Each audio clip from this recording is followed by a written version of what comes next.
এই যে শত শত হাজার লাখ ও কোটি দেবতার অর্চনা থেকে বাঁচিয়ে আপনার মানবতাবোধকে, মনুষ্যত্বকে সম্মানিত করেছেন আল্লাহ। আমরা একজনকে সিজদা দেই, তিনি কে? আল্লাহ। এই যে সম্মান মানবতা পেল, এটা কার মাধ্যমে? যে এই দিনের মাধ্যমে, এই শরীয়তের মাধ্যমে। এই শরীয়তের মাধ্যমে আমরা সম্মান পেলাম। এবং এই শরীয়তের জন্য যে সুন্দর, আমার দাদা সাহেব সবসময় অনেক সময় এই আয়াত পড়ে মানুষকে দিনের সৌন্দর্যের কথা বুঝাইতেন। আমার মনে আছে, আমি একবার সাফুল্লার সাথে যাচ্ছিলাম, চারখাইর এখানে সাহেব নামছেন, বয়ান করছেন, তো আমার একটু একটু বুঝ আসছে। তো আমি ওই সময় চিন্তা করছি সাহেব কত সুন্দর করে মানুষকে দিন বুঝাবার চেষ্টা করছেন। সাহেব বলতেন, কেউ যদি হারাম খায় তাহলে কি তার পেট খারাপ করে নাকি? মানে সে কি হারাম খাইতে যেভাবে হালাল খাইতেও এরকম, যেমন কেউ যদি একজনের একটা গাছ থেকে একটা কদু চুরি করে না খায়, আর কেউ যদি নিজের কাছে খায়, স্বাদ তো প্রায় সমানই হবে নাকি? আচ্ছা, কিন্তু ক্ষতিটা তার কি হবে? বলে তার ক্ষতি হয়ে যাবে, দুনিয়ায় তার সম্মান কমবে। চুরি ধরা হইলে সম্মান কমতে হয়নি, আখিরাতে তার মহাপরীক্ষা এসে পড়বে, তার বংশ নষ্ট হবে, তার রুহের শক্তি কমে যাবে। এগুলো তার ক্ষতি কিনা?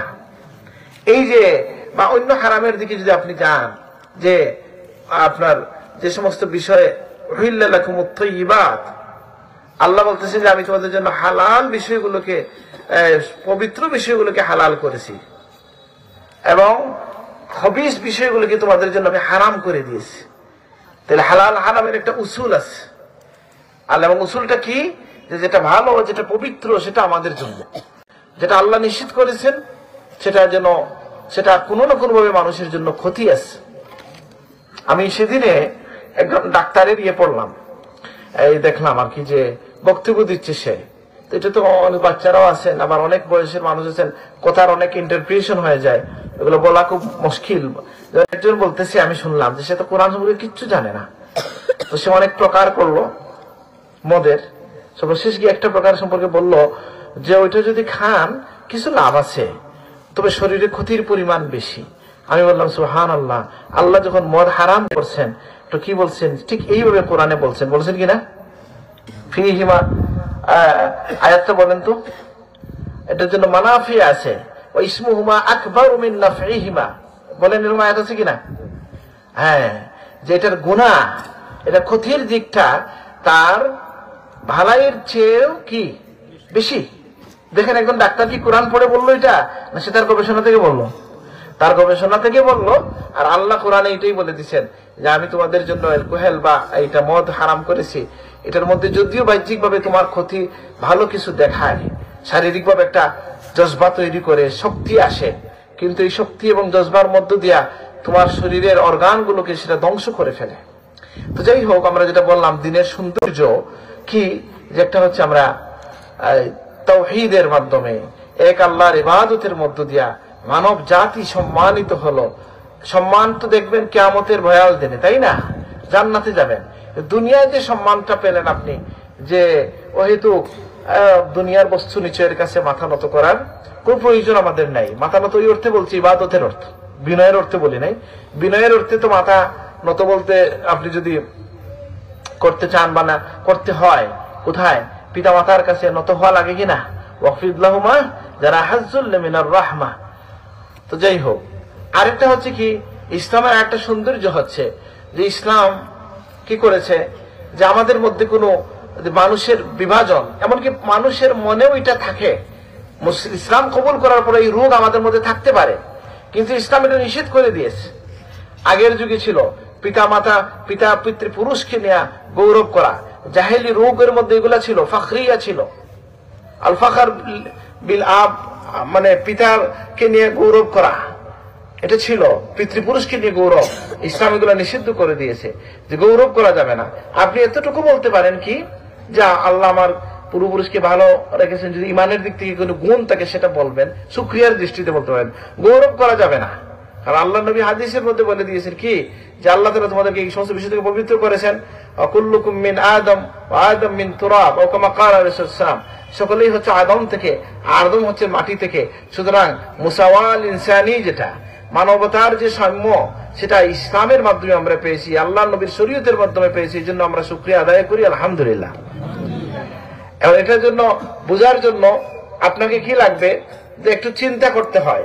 পড়তে এই সমস্ত বিষয়ে কিন্তু অনেক লেখালেখি হয়েছে, বইপত্র হয়েছে, যে আমাদের শরীয়তের বিভিন্ন ইবাদত যেগুলো আছে, যেগুলাকে হালাল করা হয়েছে, যেগুলাকে হারাম করা হয়েছে, এর ভালো এর মন্দ কি, সেটা যদি আপনি আলোচনা করেন, আপনার দৃষ্টিভঙ্গি খুলে যাবে, দিন মানাটা আপনার জন্য সহজ হয়ে যাবে। দেখেন, আমাদের দিনের আরেকটা সৌন্দর্যের দিক হচ্ছে যে আমরা কি করি, ইহসানকে, এটা কি করা হয়েছে, ইসলামের একটা অনুষঙ্গ বানিয়ে দেওয়া হয়েছে। ইহসান বলতে যদি পরিভাষার দিকে যান, তাহলে তাসাউফকে হাদিসের ভাষায় ইহসান বলা হয়েছে নাকি? ইহসান মানে ইহসান আন তা'বুদাল্লাহ কাআন্নাকা তারাহু ফাইন লাম তাকুন তারাহু ফাইন্নাহু ইয়ারাকা। এটা হচ্ছে ইবাদতের ইহসান। আল্লাহ কোরআনে বলেছেন আহসিনু ইন্নাল্লাহা ইউহিব্বুল মুহসিনিন। আর এমনি ইহসান যেটা বলা হচ্ছে, যেমন পিতামাতার সাথে ইহসান, ওয়াবিল ওয়ালিদাইনি ইহসানা, পিতামাতার সাথে তোমরা ইহসানের ব্যবহার করো। ওয়া আহসিনু ইন্নাল্লাহা ইউহিব্বুল মুহসিনিন, তোমরা কি করো, ইহসান করো, আল্লাহ মুহসিনিনদেরকে, ইহসান ওয়ালাদেরকে ভালোবাসেন। সুবহানাল্লাহ। এই ইহসানটা কার সাথে? সৃষ্টির সবার সাথে ইহসান করতে হয়। একজন আল্লাহ রাসূল যখন এই হাদিস খানা বললেন, লম্বা হাদিস, যে এক লোক নামছিলেন খুব পিপাসার্ত হইয়া কিসের মধ্যে নামছে, কুয়ার মধ্যে, পানির কুয়ার মধ্যে নেমে এসে পানি পান করেছেন। আর পানি পান করে তিনি কি করেছেন, উঠছেন, উঠে দেখলেন যে একটা কুকুর এখানে মানে ইয়ে করতেছে, হাউতাস করতেছে। ওনার মনের মধ্যে আসলো যে হয়তো আমার মতো সেও তৃষার্ত। তিনি নেমে এর মুখে এক ডুব পানি দিলেন। আল্লাহ তাআলা ফাশাকারাল্লাহু লাহু, আল্লাহ তার জন্য শুকরিয়া করলেন, মানে আল্লাহ তার উপর খুশি হয়ে তাকে মাফ করে দিলেন। সুবহানাল্লাহ। সাহাবায়ে কেরাম বললেন, ইয়া রাসূলুল্লাহ, যে ইয়া রাসূলুল্লাহ, আমরা কি এই আমাদের হায়াওয়ানের জন্য যে আমরা যে ইয়ে করি, ইহসান করি, এটার জন্য কি বিনিময় আছে? নবীজি বলেন, লিকুল লিখাবিদিন রাতবাতিন, সকল হৃদয়ওয়ালা মানে জানওয়ালা, এবং রাতবা বলা হয় সবুজ, মানে বুঝেন নেই, ধরেন বৃক্ষরাজি, তরুলতা। তো লিকুল্লি রাতবাতিন কাবিদিন রাতবাতিন আজরুহু, প্রত্যেকটা প্রাণী যেটা আছে অথবা যে সমস্ত তৃণলতা আছে, তার সাথে কেউ যদি ভালো ব্যবহার করে, ইহসানের ব্যবহার করে, এর বিনিময় সে পাবে। সুবহানাল্লাহ। তাহলে কি বোঝা গেল, যে আপনি যে আপনার গরু আছে, এটাকে কি এমনি এমনি মারতে পারবেন? বিড়ালকে এমনি মারা যাবে? আমাদের মধ্যে এরকম নিষ্ঠুর মানুষ কিন্তু দেখবেন আছে, যে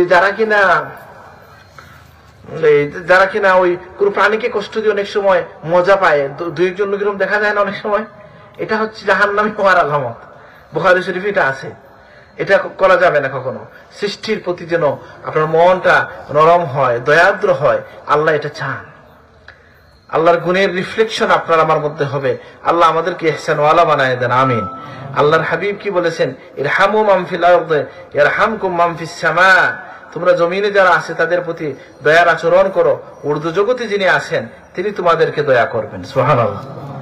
এই যে রহম ওয়ালা হওয়া মুমিনের এটা বৈশিষ্ট্য। অন্যের দুঃখ দেখলে মন যদি কাঁদে, তাহলে আপনি বুঝবেন যে আল্লাহ আপনাকে ভালোবাসতেছেন। কারণ আপনি কিছু করতে নাও পারলে দোয়া তো করতে পারেন নাকি? এই জন্য নবীজি বলছেন কি, উতলুবুল খায়রা মিন হিসানিল উজুহ, তাই ভালো তোমরা আপনারা কি করেন, এই আল্লাহর হাবিব বলছেন যে